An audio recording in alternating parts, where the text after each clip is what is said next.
کہتے ہیں کہ کسی شہر میں ایک سوداگر رہتا تھا۔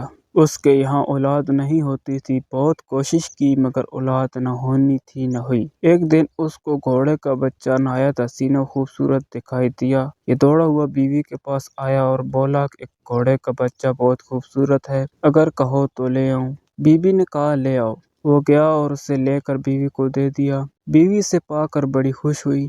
کچھ دنوں کے بعد ایک روز وہ گھوڑے کا بچہ اتفاق سے گھر کے باہر نکل گیا۔ تھوڑی دیر انتظار کے بعد سوداگر اس کی تلاش میں گھر سے نکلا اور تلاش کرتے کرتے جنگل بیابان میں پہنچ گیا اور وہاں بھی سرگرداں پریشان پھرتا رہا۔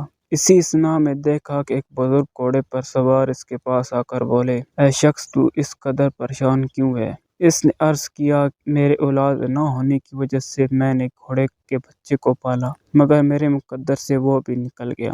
بزرگ نے فرمایا کہ تیرے گھوڑے کا بچہ مل جائے گا اگر تو میری نظر دلائے گا، لہٰذا 1 روپیہ 2 پیسے کی خرمی منگوا کر اس پر میری نظر ضرور دلانا۔ اس نے اقرار کیا۔ اب جو اس نے مڑ کر دیکھا تو گھوڑے کا بچہ کھڑا ہے۔ وہ اسے گھر لے آیا اور اس نے نوکروں سے کہا، 1 روپیہ 2 پیسے کی خرمی لے آؤ، ہم حضرت کی نظر دیں گے۔ تو انہوں نے کہا، سوداگر صاحب، اگر 1 روپیہ 2 پیسے کی خرمی منگوائیں گے تو اس میں کیا ہوگا؟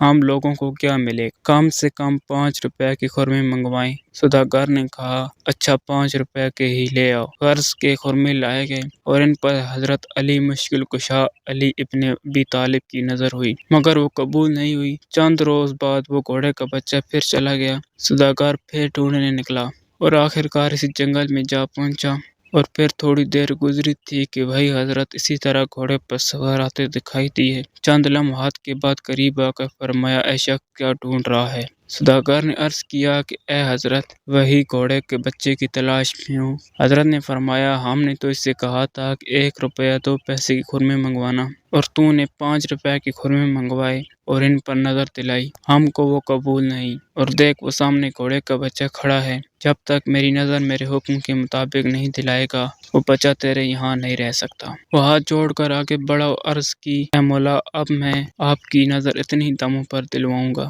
جب اس نے نظر دلوائی تو وہ گھوڑے کا بچہ مل گیا۔ یہ گھر پر لے آیا اور وہ گھوڑے کا بچہ پھر مستقل طور پر رہنے لگا۔ پھر سوداگر کی بیوی کو بشارت ہوئی کہ تو میرا روزہ رکھ تو تیرے یہاں فرزند پیدا ہوگا۔ 5 پیسے میں افطار کر، چنانچہ وہ صاحب اولاد ہو گئی۔